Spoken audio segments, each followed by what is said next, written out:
বালিবাজার কাণ্ডে রাজ্যে প্রথম গ্রেপ্তার মাইনিং সংস্থার সাথে যুক্ত ব্যবসায়ী অরুণ সরাফ।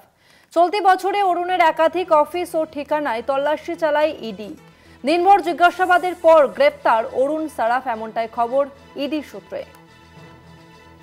বালিবাজার কাণ্ডে রাজ্যে প্রথম গ্রেপ্তার মাইনিং সংস্থার সঙ্গে যুক্ত ব্যবসায়ী অরুণ সরাফ।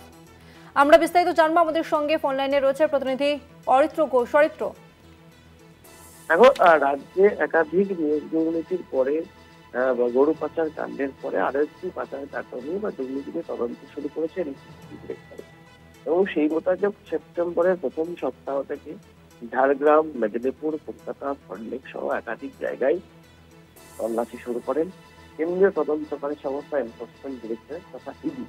জানা যায় অবৈধ বালি পাচারের কারবার অর্থাৎ বালি পাচার কাণ্ড নিয়ে তদন্ত করছেন গোয়েন্দারা।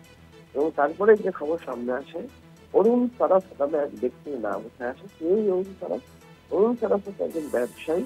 কিন্তু সূত্রের খবর, জিডি মাইনিং বলে একটি সংস্থা যারা মাইনিং এর কাজকর্ম সাধারণত করে থাকেন, সেই সংস্থার সাথে যুক্ত ছিলেন এই অরুণ সরাফ। এবং সেই অভিযোগেই অবৈধভাবে বালি উত্তোলন এবং তা পাচার করে দেওয়ার অভিযোগেই কিন্তু গতকাল এনফোর্সমেন্ট ডিরেক্টর তাকে গ্রেপ্তার করেছে। ইডি সূত্রে দাবি যে অরুণ সরাফ এই সমস্ত বালিঘাট থেকে অবৈধ বেআইনিভাবে বালি তুলতেন।